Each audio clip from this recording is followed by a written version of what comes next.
it's just a small mint. Is that a good idea? I don't.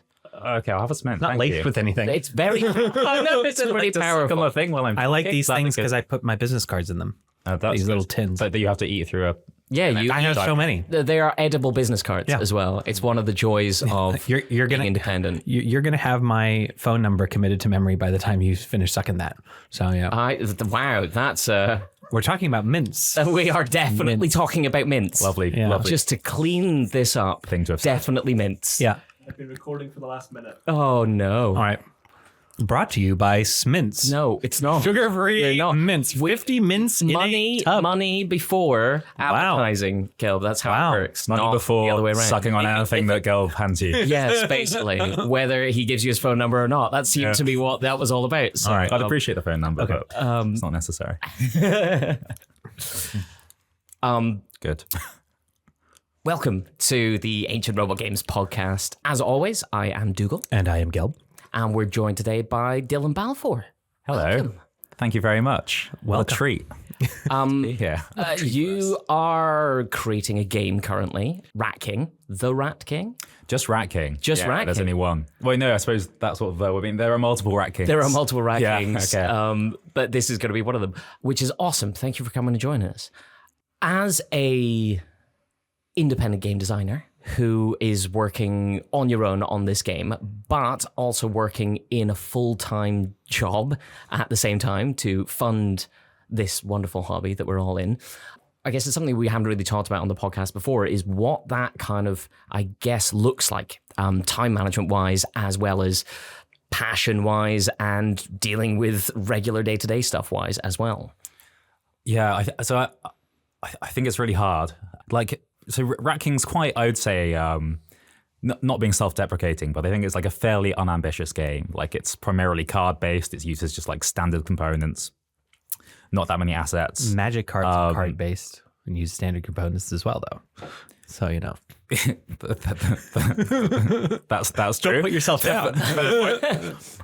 What I mean to say is I'm not making like a Gloomhaven style campaign game. Got you. Nonetheless, the hours it seems to have taken to get this thing ready is like really, I don't know. It's probably as high as I would have expected, but as in like these things always take longer than you would think.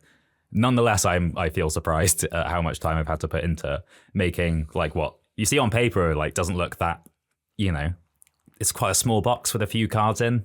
Oh, so time consuming though. I assume you've both found that with games you've worked on as well, but I was surprised. So yeah, it's very difficult managing that alongside a full-time job. How did this all start? Like, how did you go from? I presume you play games, but at what point were you thinking, you know what? Actually, I have an idea. I want to do something. And how did that come about? I think it was. So I've only really got into the hobby like properly. I think over the last couple of years. I think I just have a thing where if I get into something, I want to like try my hand at it. So this was just the case here. And for some reason, like this is stuck in other ways. So like I'm quite bad at like quite a few different things because I like to try them out. And then this one has, I've ended up getting quite far with it. But basically my gaming group that I often play with is generally quite large. So often 5+ people, which is just like quite an awkward player count to find games that are like of that level, but like aren't just like pure party games. So I was like, there's this kind of like niche, like we really enjoyed like Love Letter, but it's like really on the light side, King of Tokyo, that kind of stuff. I was like, I feel like there should be more games. Like there probably are lots of games that fill this niche, but something there that's like maybe slightly more juicy that sort of works at these awkward player counts that isn't just like pure social deduction. So for context, Rat King is like kind of social deduction, but it's not like But it's not pure. But it's not pure. It's impure. It's cut. It's come from Colombia originally, and then you've just like peeled back some of the board game components. Blend. Yeah. It's a blend. We're going coffee. We're going coffee and whiskey. Okay, Yes. instead of awesome. So it's a as you say, it's a sphere that is filled with party games. Anything that is 5+ is usually some excuse to laugh at your friends or laugh with your friends about some sort of prompt that you are given, which then they will say something back. Things like herd mentality, or as you say, it is a social deduction game. There is one or two people working against the group, and everyone else is working with the group, but you need to figure out who's on whose side. Things like Secret Hitler or Tortuga or something like that. What was the kind of thing that made you realize that you could do more of a mechanically focused game, I guess, with more people? I don't know. I think it just sort of happened originally, right? Actually, so maybe I lied to you earlier. Maybe that wasn't the original reason I made the game, because now I'm thinking about it. Like the first thing I tried to make that was called Rat King was like some weird little like abstract game where you were like trying to get rats to not tie their tails together, and then eventually it turned into like, no, it's about a rat who's a king. Also, it's like social deduction. So I think it ended up like trying to fill that hole. Whereas initially I was like, oh, I just want to like make a thing on paper. But why did you want to make a thing on paper? Like what kind of drove you to doing that rather than going out and looking for new games? The beautiful drive to create, I think, just, divine inspiration of being like of the Rat King. Divine the Rat King came to you in a dream, and he said, you must commit me to paper. So initially you wanted to make this thing. Was the vision always to make a game to produce it? Was it just to make it for your group? Was it just an exercise? It's honestly hard to. So I think initially it was probably like the most minimal ambition you could have thought. I was just like wanting to do a thing on paper and have a go at it. But then, so I think we talked about this last week, and I was saying this, like the ambition has like slowly grown as I saw online that you could, like there are companies that will make a board game for you for like they can produce sort of 10 copies of a reasonably well produced board game. I was like, oh, I guess I could do that. Don't know what I would do with it, but maybe I could like get it produced as a fun little project. And then I saw that, like, obviously I was already familiar with Kickstarter, but I don't think I was quite aware of like how many games go there. Often like on really small budgets, they're not asking for a lot of money. It seemed like quite a reasonable ambition. I was like, oh, I guess I could like do a Kickstarter then. Okay, it looks like I'm like talking to manufacturers in China to produce like 1,000 units.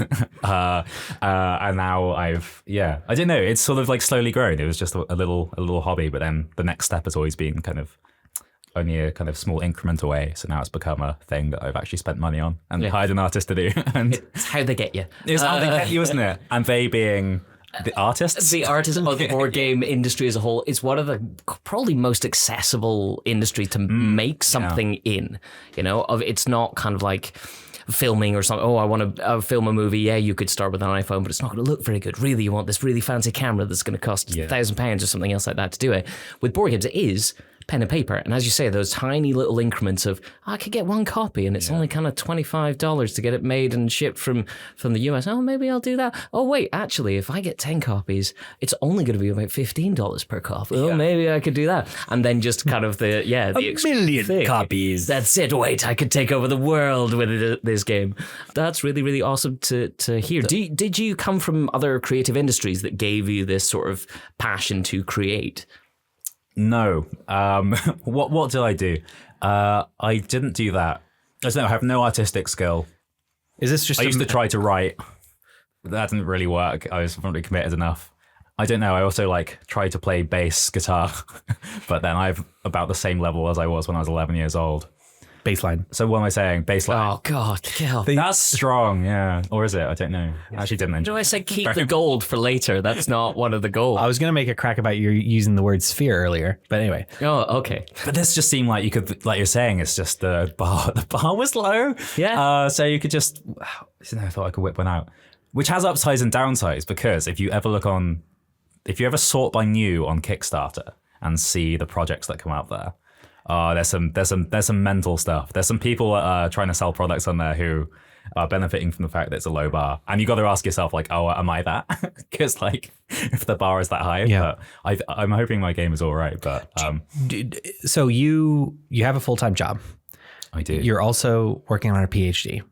You're also making a game. Yeah. Right. Do you find that the more that you get into it, the more pressure that you're putting on yourself in terms of like crossing that bar? Like now, is it that thing where you want this to be good enough, whatever that means, to be in a shop, or like has it moved beyond the let's get a few units made and then give it to my friends for presents? I think as soon as like I decided to sell it through Kickstarter. Like there was just a thing of, if people are spending money on this, I have like a basic responsibility to try and make sure this is fun in a way that your friends, there's less of a responsibility there.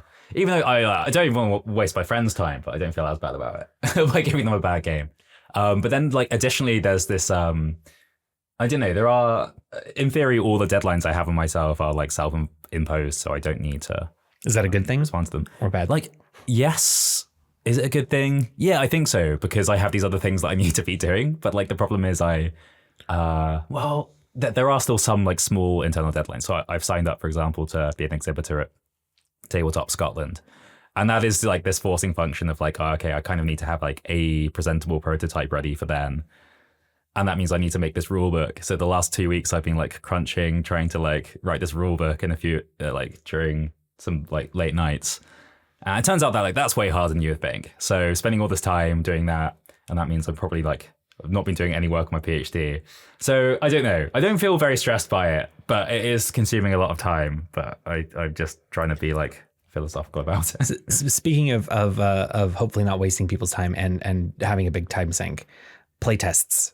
This is the first game that you've designed fully. So what's it been like going through that process of coming up with an idea, getting it to a point where you're quite happy with it in your head, and then taking it to other people and having them play it and then deal with the fallout of whatever happened? Like, how have you approached that? It's been, I think, like surprisingly nice. I think I managed to, mostly initially it's only been playtests with friends who are obviously going to be like a more receptive audience anyway. But I think I managed to like discard a lot of the sort of like oily pancake drafts of the game like before I showed it to anyone. So I was trying to play it alone, just these like absolutely crap games that were just like non-functional. So by the time I like showed it to my friends, I thought, it was at least like a playable game that would be acceptable and people wouldn't absolutely hate it. I think that was true. And generally people have been quite nice to it. So when I've been able to do playtests with people who aren't my friends at conventions and such, like the reactions has always been nice, which you always have to take with a pinch of salt. But I don't know, it's been nice. I think because I've got good feedback, it's like a nice experience. Yeah. And in terms of the things that you're working through, like how do you use playtests? Like are you quite happy? Is the game quite settled and it really is just gauging how people are reacting to it, or are there things that you are actively trying out and then you're wanting to see how they work, and maybe they work, maybe they don't? So for the most part, I think it's been like diminishing improvements as it's gone on. So the first few playtests was just like, oh, this mechanic like absolutely sucks. We'll get rid of this big part of the game. And now it's much more incremental. I will say, so a couple of weeks ago, you played Rat King, and I was trying out a new thing there. I think I've scrapped all that. Well, I've scrapped most of that, which is like the first time I've made like a big change in a while, because I don't know, it was fine, but it didn't work that well. But for the most part, you're just seeing how people react, seeing where they're getting caught. And also balance. Balance is really hard. I think you need like such a large sample size to draw any conclusions. But then it's like you're also wanting to make tweaks between those playtests, so you can never really get a good sample size of like identical playtests. So wait, how do you do balance? You've published a game recently. How did you do that? Spreadsheets and lots of playtesting and gut feeling about certain things, and then color-coded spreadsheets often. Multi-sheet. Yep. A lot of fun. And as many as possible. I think with all of the things, as you're saying, you need a large sample size to really see if something is balanced. But saying that, the amount of games I've seen that have come out and they have seemed quite balanced at first, and then a couple of thousand people have played it on Board Game Geek and then gone, hey, this is really broken for this thing. And, either a rat online or something has come up that people have done, or sent out extra cards that are different than the cards that are there, even while it's on the boats on the way to Kickstarter backers, and being like, well, I need to send this card out, otherwise this game doesn't work properly. It happens all the time. So it's one of those like hard things to do, to go, this is finished. I'm going to stop fiddling with this now. And I think you do need a bunch of playtests for that and get your sample size. But there is something to be said for stopping, which is really, really hard to do. When it's good enough. Yeah. When is it good enough?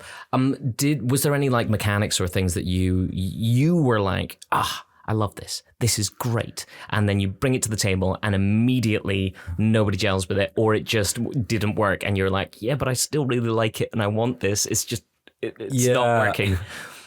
So in the early, so the rough premise of Rat King is that you have secret roles and you're like arranging various cards in a row in the middle of the table, and like what these cards are determines which faction wins. So when I was first playing it, I had some cards there that like if they got into the central row of cards, they would be like instant wins for one faction or another.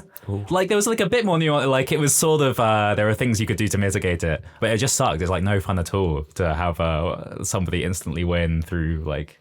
It's so overly punishing, but I thought, oh, cool, it'll be like these spiky moments, these like big reveals that, there was a bomb there all this time, but people don't want to be bombed. What? Especially by a rat. Can you describe the game? What is Rat King?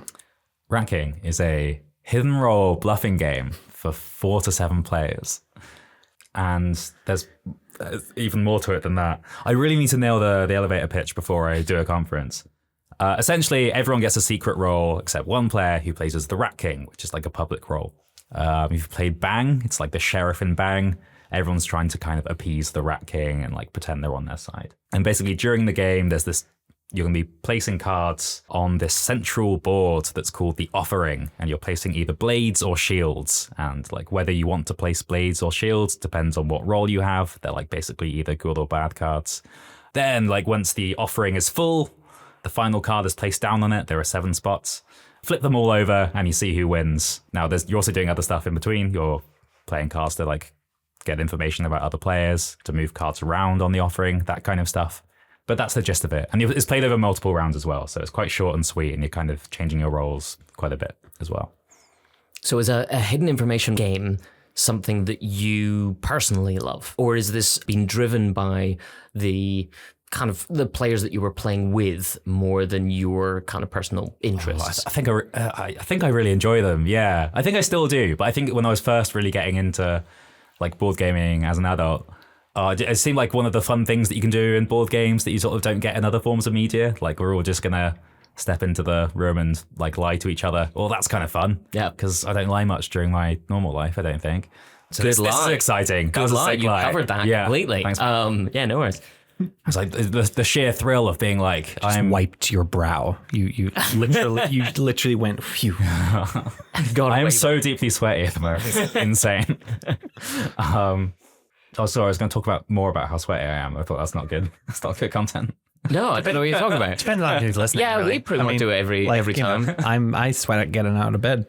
Do you? Yeah. How many shirts do you go through a day? Oh how many do I want? Or if I'm wearing a black shirt, oh man, yeah, I can be here for hours. How many of those do you have? The midnight trading quotient? 4. And 4 a day. That's the most. Okay, cool. More importantly, how many Rat King t-shirts are you going to get? Yeah, exactly. Dark of a color. The swag. Oh yeah, I shouldn't do them dark, should I? Why? Sweat. I guess sweat reason. I'm a sweaty boy. You shouldn't do them dark. You should do them dark. I know, but now I'm just like absorbing so much heat. I think like I should have. There's orange as a theme in the game. That's one of the big colors. Okay. A nice big orange shirt.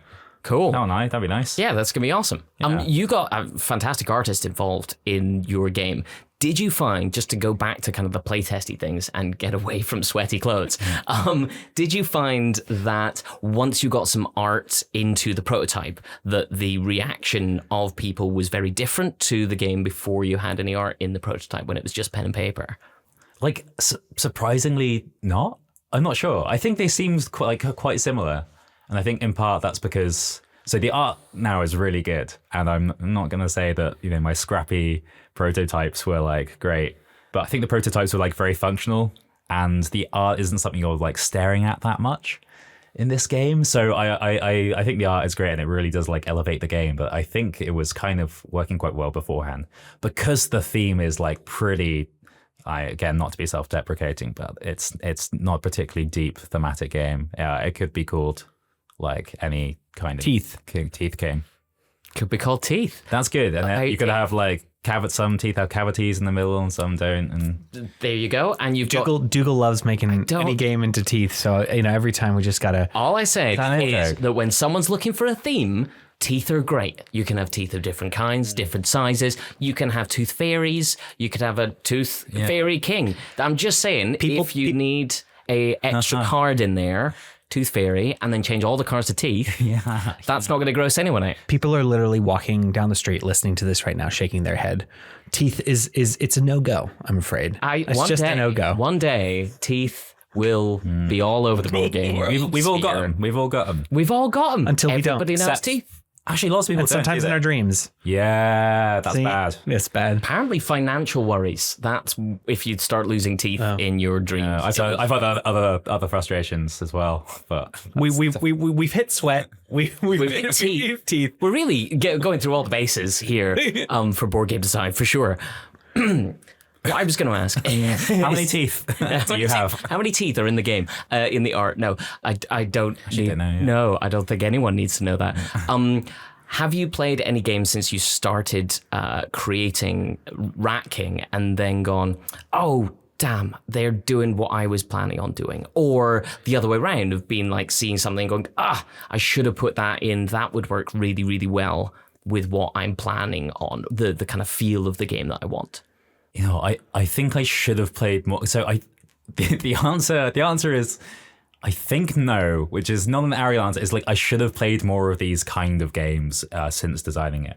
Like, I'm sure if I looked around a lot of the games that are doing similar things, and by similar I mainly mean sort of like hidden role space, I would have had these thoughts. For example, like I haven't played Blood on the Clock Tower, and I really want to play Blood on the Clock Tower. And I don't know, maybe I would have learned something from that. But thus far, yeah, I haven't had that like sinking feeling of like, I've been like pipped to the post with this cool mechanic, it turns out. I'm sure there are lots of games that are doing very similar things to the Rat King that I'm just not aware of. And there's something to be said for that, with keeping your originality original and not playing a whole bunch of things to have that, so that there isn't that influx of other people's ideas into what you are doing, because obviously experiences and things like that drive your own experiences, and what you create is often brought in by other sources. So having that kind of unique originality is not a bad way to do it at all, and it's definitely a good way to kind of focus down on the project you're doing, for sure. Yeah, the Garth Marenghi approach to I've first person to publish a board game. you Publish more board games than you've actually played. Yeah. To be clear, that's not true. I think I played it good enough, but yeah, so I don't know why I said that. Maybe I was feeling insecure that people would listen to this and think I shouldn't buy the game, but you should buy the game. I agree. You should buy the game. I actually think it's a really, really good game. It's awesome fun. I had a great time playing it. I really, and I don't usually play those kind of games. Thank you very much. So there you go. I appreciate that. Yeah, but if you don't keep in those extras, man, it's cooked.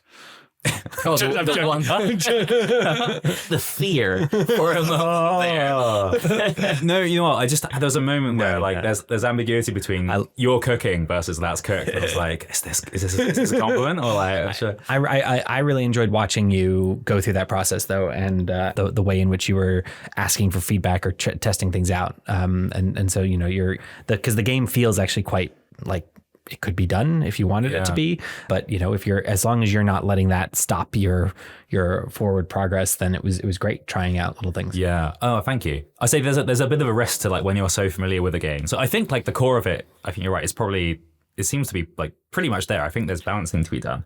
But I think when you played it a lot, like I got the feeling of this like feels a bit stale. Like I need something to like zhuzh it up a bit.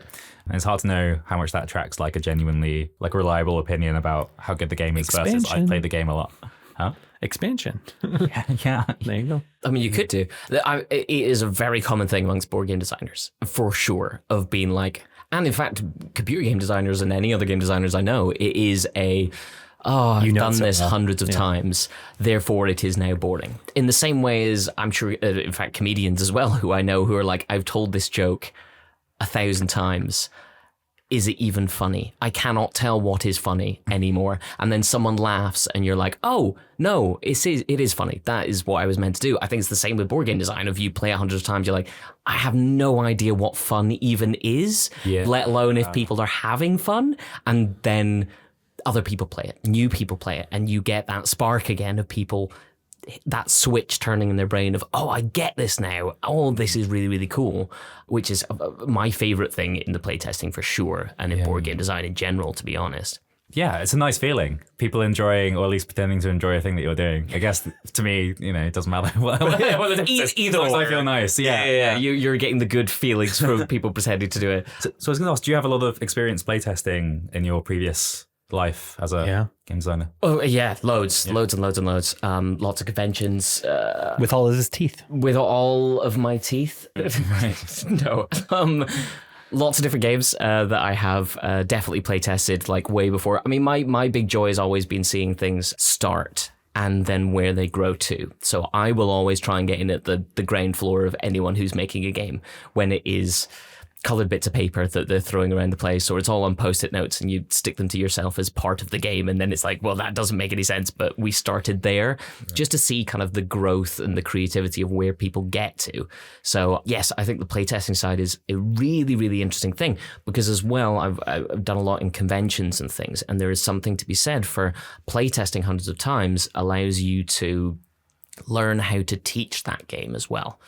And because you, at conventions, usually you are teaching your game over and over and over again, you need to have that in a way that makes sense to everyone, that is going to be open, and that doesn't sound like you're bored of your game. So having that within the playtest that you're doing of bringing people in is a really, really important thing, because it can lead to the YouTube video rules thing of, oh, I know how to do this now because this is how I have done it so much. But I also find it really interesting when game designers talk about mechanics and things that they've just come up with, or that they're kind of adding into the game, or something there that then gets to the table, and how the different interaction between an idea and the thought of something, and then the practicality of it. Like I myself have made up lots of game ideas in bed at night, and I can't sleep, and it's like, well, this because I need this game idea. Immediately gone in and being like, oh, this is really great. Get some people, sit down, try it out, and it's absolutely broken. Immediately it's broken, and it's like, oh, thank goodness. Because not only have I learned something, but also I've got it out of my head. It is no longer there. And thirdly, now I don't have to make that game. If it's good, I now have to put some effort in and money and all the other bits and pieces, as you have been through over the last little while. How long it has been the development of Rat King then? Just over a year, I think. About May last year, I started trying to design it. Yeah, it's taken a while. I didn't think it would take this long, but then, like, you know, life gets in the way. And so... Do you have like a timeline that you're aiming for in terms of when to get it out there? I was hoping to have the Kickstarter launched by the time of Tabletop Scotland, which is in September. I don't think that's going to happen, because I need to do all the pre-marketing stuff. We have a Kickstarter page, pre-launch page now, but I think I need to spend a few months running ads, trying to do some organic stuff before I launch it properly, and I don't really have the time for that at the moment. So I'm going to push it later, but if it's not done before the end of the year, then, or at least if it's not launched on Kickstarter before the end of the year, then something will have gone wrong. But also, the stakes are so low that it's fine. If I need to push it to next year, that's all right. But fortunately, But folks will be able to try it at Tabletop Scotland. They will. Which is important. You will. You. Specifically, you, the one person who we are focused on. Tabitha, do you hear us? Tabitha. That's happening. you, Tabitha. It's happening. It's you.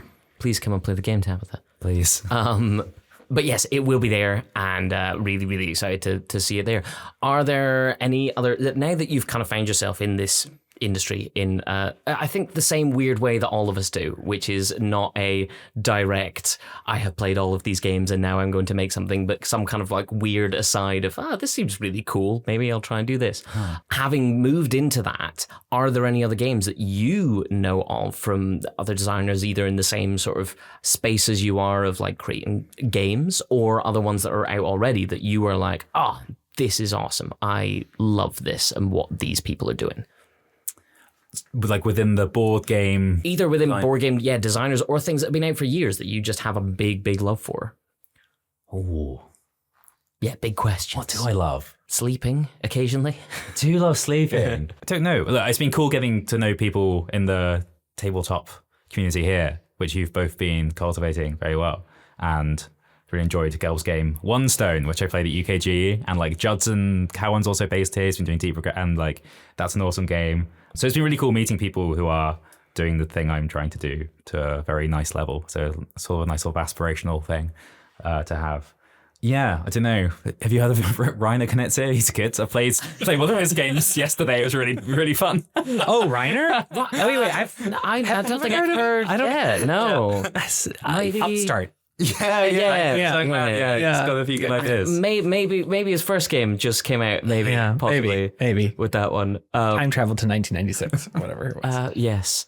What game was it? It's Rebirth. I enjoyed it. It was good. Based in Scotland. Based in Scotland. And Ireland, depending on which side. Depending on which side. And in the rulebook, it says the player to start is the last person to have visited Scotland, which has absolutely they've not anticipated anyone currently living in Scotland will have played this. Only 6 million problems. Yeah, 6 million problems. And then presumably the same is true of Ireland. Well, technically, you would have anyone who's new to the game who doesn't live. You need to drag someone else in, because I don't think any of us can count as visiting Scotland. We are situated here, so no one gets to start the game. In which case, you just have to pack back up, and it was great. But yeah, there's a problem until you cross the border. No, that's not true. If we leave Scotland, have we visited Scotland? Having spent 6 years here continuously for all of our life. Yeah. If you take a drive up to Stirling for the day, or take the train up to Stirling and then as a tourist and then come back, I think then you've visited Scotland, right? As the American, as the resident American, I think I have the authority to say whether or not you're visiting somewhere else or you're being a tourist, because we're the ones that you can always tell are clearly tourists. So I think if you travel to Stirling for the day and look around and say, oh, what a nice castle, then I think you visited Scotland. You visited Scotland. You visited Scotland. So Reiner, change your rule book. Yeah, I mean, That's basically it. I do love a stupid starting rule, though. That is actually one of my true favorite joys in reading any rule book ever, is when you open a rule book and it goes, the last person who Portugal gets to go first, as Azul is commonly known for. Or we just played a game earlier where it was the last person who read a book that is not the rule book gets to go first.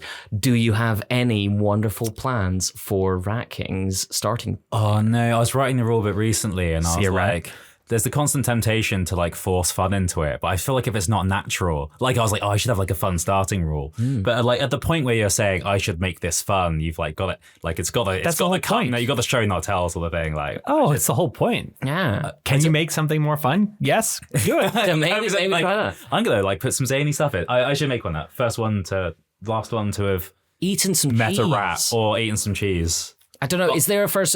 I can't remember. Is there a first player kind of thing in it, or is it just who has the Rat King becomes the Rat King? One person becomes the Rat King. Yeah, so that's kind of the equivalent. So one person has to start as the Rat King. Maybe that can be closest descendant to loyalty or a rat. That I was going to say the person who looks most like a rat. Kind of a worrying kind of thing. That's a bit rough. You will be judging your friends for that. Yeah, I mean, closest descendant to royalty would open up a huge can of worms. Most of us are Charlemagne, right? I have Charlemagne on my family tree. Yeah. Most people probably do. I've seen a picture with you both. I know. He had his arm around his shoulders. Pretty old. Massive mustache. Pretty old. Yeah, he was getting up there in age. Yeah, for sure. Yeah. Have you done a 23andMe? Yeah.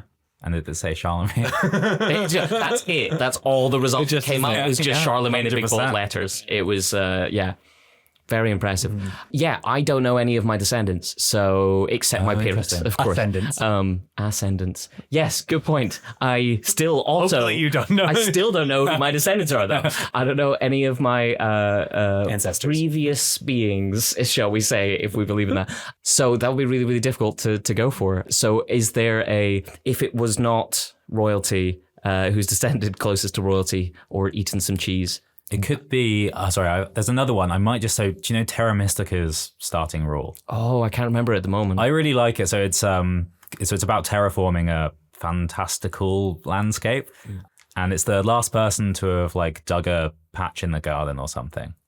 And I quite like that. And I know it's not thematically relevant to Rat King, but I just quite like that. Oh, why not? The first player should be the last one to have done gardening. I just think we should be encouraging that. Is that it? Yeah, you're just forcing people now to garden quickly before the game and have done just one little thing. The last person to have cooked everyone else on the table a meal, and then you're forcing people to socially interact in a very pleasant way. Last person to have bought a copy of Rat King. Honestly, cheese. Last person had some cheese. I think that's a... Oh no, I like the Rat King one. Yeah, force everyone to buy... Pretty anti-vegan though. Still... If more than one Vegan person cheese. has bought a copy of Rat King, it's the person who's bought 2 copies of Rat King who gets to go first. Yeah. And then it just extends up for there. Exponentially. Yeah. Squares. Building your customer base. Yeah. No, these are all good ideas. Yeah, it's good to workshop this, I think. This is the play test for the... Oh, wisdom teeth. Person whose wisdom teeth came through most. Yeah, back to teeth. Perfect. There we go. More teeth. More teeth, the better. Yeah. Awesome. Is that the natural? That's I think natural end to teeth is always where we end on. That was great. Thank you so much, Dylan, for coming in and chatting about your game. Rat King is, of course, coming to Kickstarter, as you mentioned earlier, at some point, hopefully relatively soon. I'm going to say Q4 2025. Q4, bold. Yeah. And more importantly, people can play it at Tabletop Scotland, which is the 5th to the 7th of September. Absolutely I think. brilliant, at the Royal Highland Centre. Yes. Absolutely brilliant. Thank you, Dylan, for joining us. As always, I have been Dougal. And I'm Gelb. And this has been edited by Ryan Scott.